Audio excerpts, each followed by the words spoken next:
सृष्टि में उथल पुथल हो जाएगी। समझाने के बाद जन्मेजय ने कहा कि ठीक है, मैं ऐसा नहीं करूंगा। उसके बाद भगवान ने आशीर्वाद दिया। भगवान ने बहुत प्रकार से जन्मेजय को समझाया कि ब्रह्मम पात्यम वैष्णवम च शैवम लैंगिकम सकारुणम नारदीयम भगवात्माग्नेयम स्कांद संयुतम।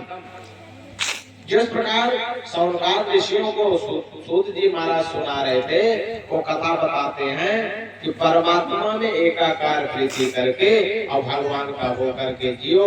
और क्योंकि यह शरीर जो है ये नाशवान है, जैसे शिव आदि जितने भी थे, जितने भी स्वरूप बदल करके इस धरती पर आए, सबको जाना पड़ा। भगवान भी गए, बलराम भी गए, राम भी गए, और भगवान के जो 24 अवतार हुए वो भी सबको स्वधाम जाना पड़ा। वैसे इस नश्वर शरीर से इतना प्रेम मत करो। आपके पिता परमात्मा को प्राप्त हो गए हैं। इस प्रकार भगवान की सुंदर छवि जन्मेजय जी कहते हैं कि ठीक है, भगवान के बाप लोग ऐसा कह रहे हैं तो मैं मानता हूँ। और उसके बाद कि ब्रह्मनिदं समाख्यातम शाखा प्रणयनम मुनेः शिष्य प्रशिष्याणाम ब्रह्म तेजो विवर्धिनः।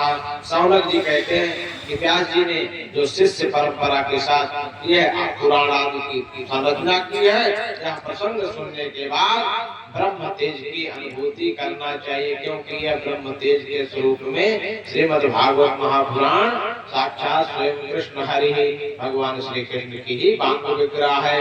अब जो है सौनकाद जी ने कहा कि सूत जीव चिरम साधो बदनो बदतांबर अतमस्य पारे भ्रमताम निणाम तुम पार दर्शनः।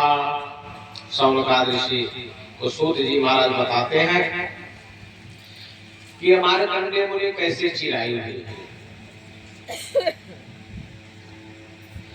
प्रश्न त्वया महर्षेयम कृतो लोक भ्रमापः नारायण कथा यत्र गीता कलिमलापः। यानी कि मार्कंडेय मुनि जी कैसे चिराई हुए। तो सूत जी महाराज ने कहा कि काशी में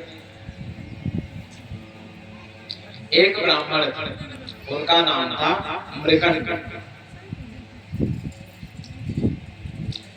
तो भगवान शिव जी परम उपासना करते थे, अग्निहोत्र में प्रवीण थे कि कृष्णाजिनम साक्ष्य सूत्रम कुसांच नियमत्थये अग्न्यर गुरु विप्रत्वम अर्चयन संध्योर हरि नित्य प्रति। संध्या पूजा, भगवान के चरणों में प्रीति, भगवान शिव की हमेशा आराधना करते थे। ऐसे परमात्मा भूत भावन भगवान भोलेनाथ की आराधना करते थे। हे प्रभु, उनसे प्रार्थना करते थे कि प्रभु मुझे कोई संतान नहीं है, मुझे संतान